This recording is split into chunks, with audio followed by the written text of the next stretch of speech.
We are going to discuss Python iterators. So iterators are present in Python and they are mostly implemented within for loops, comprehensions, generators, etc. but hidden in the plain sight.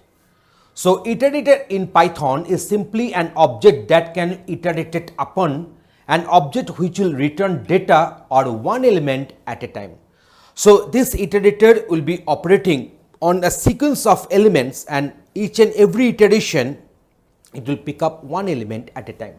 So iterator in Python is simply an object that can be iterated upon, an object which will return data one element at a time.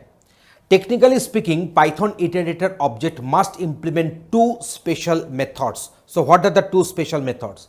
That is underscore underscore iter underscore underscore method and underscore underscore next underscore underscore method. So iter method and the next method collectively called the iterator protocol. So iter method, that is, it will retrieve the respective value, and the next it will check whether the next element is there in the sequence or not.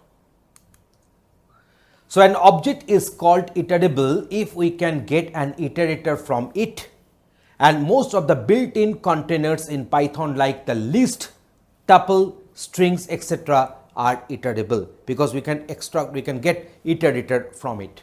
The iter function, which in turn calls the iter, that is the underscore underscore iter underscore underscore method, returns an iterator from them.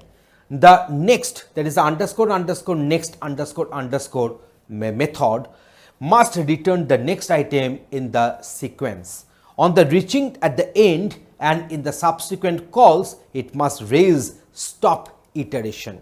So whenever we are having no item in the iterator remaining, but if I are calling this underscore underscore next underscore underscore method, then one exception will be raised, and that is a stop iteration. So let us go for one practical demonstration to show you that how this Python iterators can easily be implemented in Python coding. So here is the demonstration for you.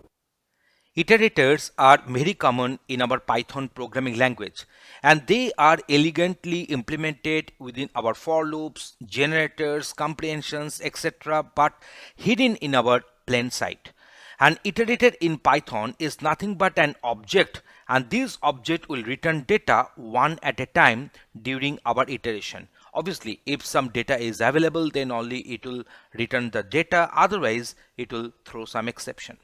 So technically speaking, Python iterator object must implement two special methods. One is the next method, so can also be called as underscore underscore next underscore underscore method, and another one is the iter method, that is actually underscore underscore iter underscore underscore method, and collectively they will be known as the iterator protocol.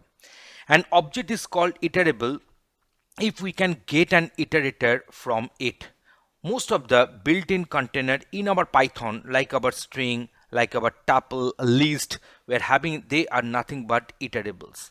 The iter method or the iter function, which in turn call the iter underscore underscore iter underscore underscore method, returns an iterator from them. So let us go through this example and to discuss the property of this iterator. So here you see, here we have defined one list here, and this iter method, from using this iter method from this list, we are getting one iterator, and to access the data from this iterator we are using the method next here.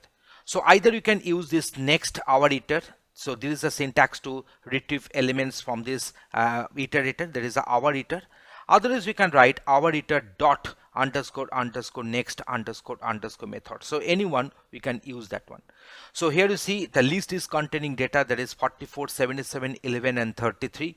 So for the first next I'm retrieving 44, next I'm retrieving here is 77, next element which will be retrieved here is 11, next element which will be retrieved here is 33. So now we have got all the four elements. Now if we go for next our iter, it will raise one exception. So let us go for the execution of this block.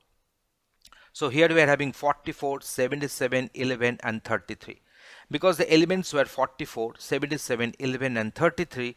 So when we executed print next our iter, then 44 was retrieved, and next print next our iter, when you execute this method, then 77 has been retrieved from this iterator, that is our iter.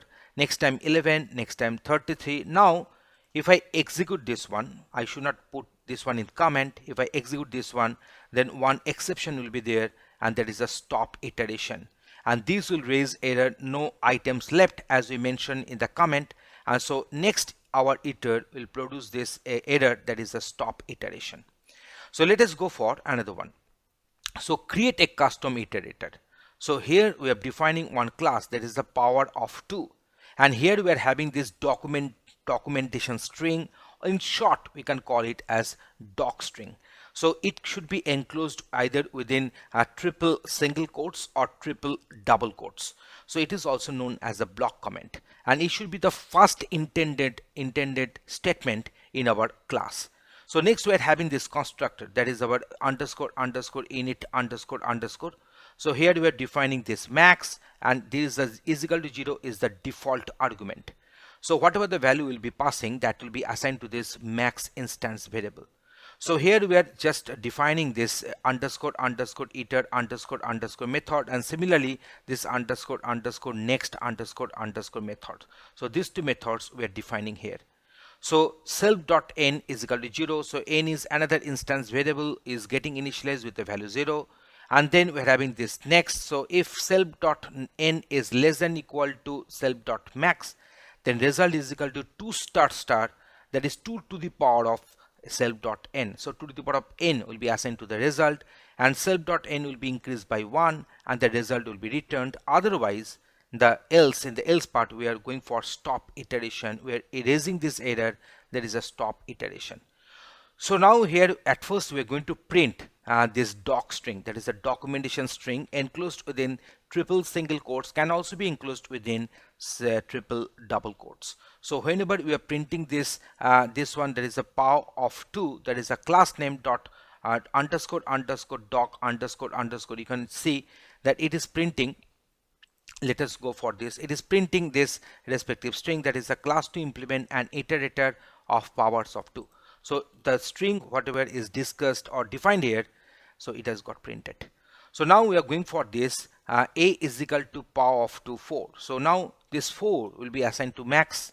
This 4 will be assigned to max. So max has got the value 4 here. So now we are going for this I is equal to iter a. So we are going for this next I, next I, next I. It is going on printing, that is 2 to the power of 0, because n is having the initial value 0 here.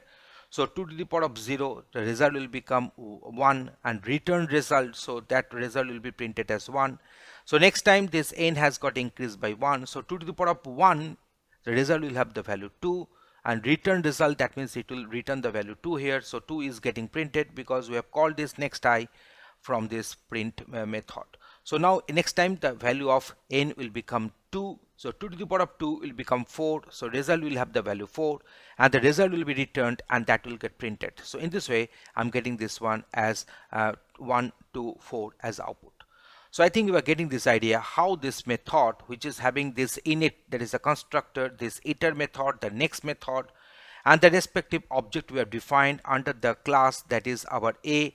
So this max has got initialized with the value 4, which has been passed as the parameter to this constructor. Then out of this a, we are creating one iter. So there is a iterator is this one I, and from iterator we can pick up the next values. So there is a next of I. So this method is getting called. So we can also call it as I dot underscore underscore next underscore underscore method. So let me print it here. So I dot underscore underscore next underscore underscore method. So in this way also we can print it. So now let me go for the execution of the same. So I'm just erasing this part, it is not required. Okay, so now if we execute the same, I'm getting the same output, because next I is actually executing I dot underscore underscore next underscore underscore method. So next we are going for creating a infinite custom iterator. So in this case, this is our doc string. The name of the class is infinite iter, and this here we are having this method iter we have defined, the next we have defined. So this is the infinite iter object, the class object is I. From this I we are creating one iterator using the method iter, and then we are going for this next a. So here you see the num has got the value 1. So num is equal to self.num. So num has got the value 1 here. Self.num is plus equal to 2. So in this way it will go on creating, because there is no logic is there to stop this one. It will go on creating, just incrementing this value of num by 2 each and every time, and then returning the num, that is the previous value of num will be returned. So now we are having this next day, the next day, next day. In this way, if you go on calling the next method, so at first the num was having the value 1. So this 1 will be assigned to num, which will be returned. So that is getting printed. So 1 will get printed, then 3, then 5, then 7. In this way, the values will go on printing. So it has got no terminating logic. So that's why it is infinite iter. The name of the class has been given accordingly. So from this demonstration, you are getting this idea that how this iterator can play its role in our Python programming. Thanks for watching this video.